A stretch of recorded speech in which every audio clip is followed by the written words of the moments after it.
Welcome to Road to Homesteading. In this video I'm going to show you a few tips that I go through when processing pawpaws. If you go out and pick pawpaws, you have to pretty much process them within 1 or 2 days.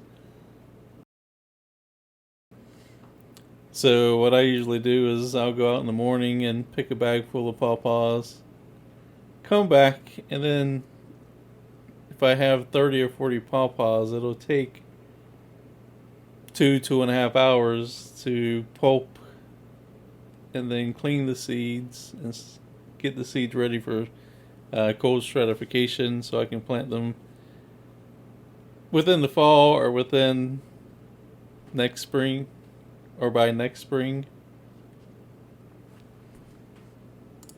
So it can be a lot of work, so I suggest bringing a friend. One of the first steps I usually take is just rinsing them off with some cold water, and just to get the bugs and dirt off, as well as checking all the fruits. After cleaning off the fruit, since the flesh is usually easy to cut, I use a spoon to cut open the pawpaws. Then I scrape the pulp and the seeds into a container and discard the flesh.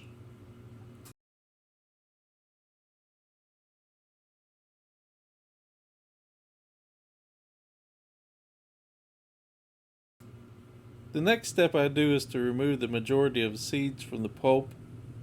The quickest method I found is to simply grab a handful of the pulp and the seed and squeeze the seeds in your hand, pressing off as much of the pulp as possible.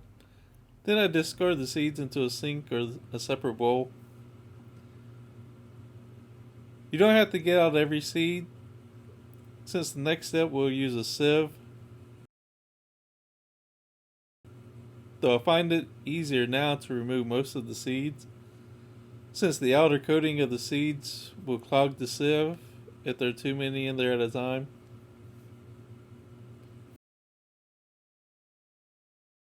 After most of the seeds have been removed from the pulp, I spoon the pulp into a sieve, and I use a rubber spatula to help push the pulp into a clean bowl. This helps to remove any of the extra debris or seed coatings and makes the pulp a more fine and smooth puree.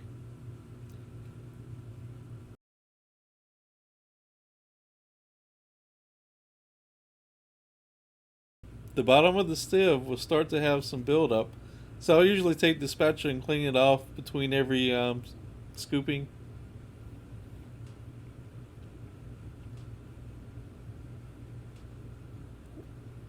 Once you have finished sieving all the pulp, you can use it immediately in cooking, or if you're going to freeze it, you can take out a storage bag and just mark the date.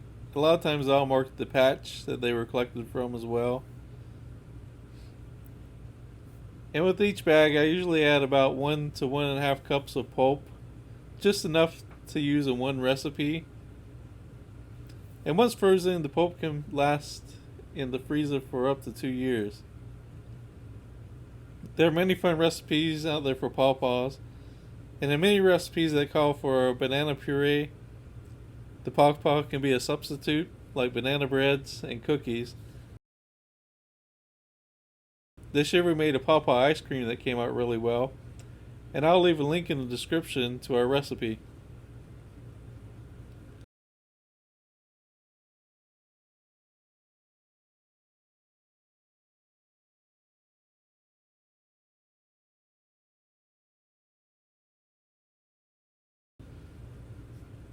If you plan to store seeds to plant next year,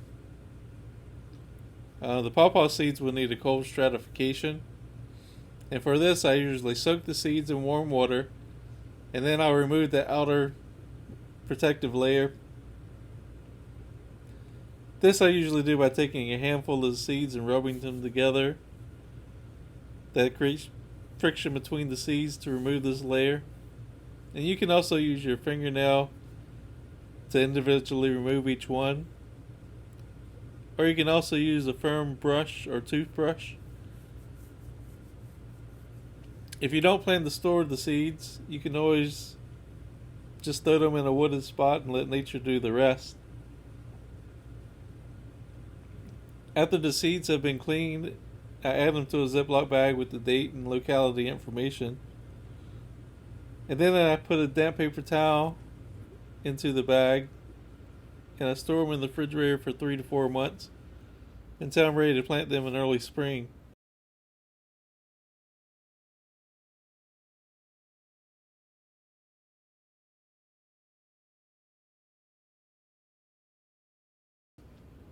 And a lot of times I'll take seeds from one patch and plant them in a new patch to spread the genetics between different patches.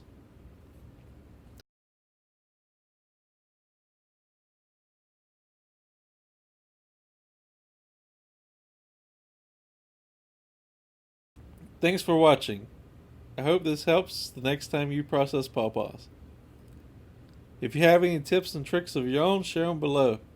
Remember to hit that like button and subscribe to the channel, and we'll see you next time.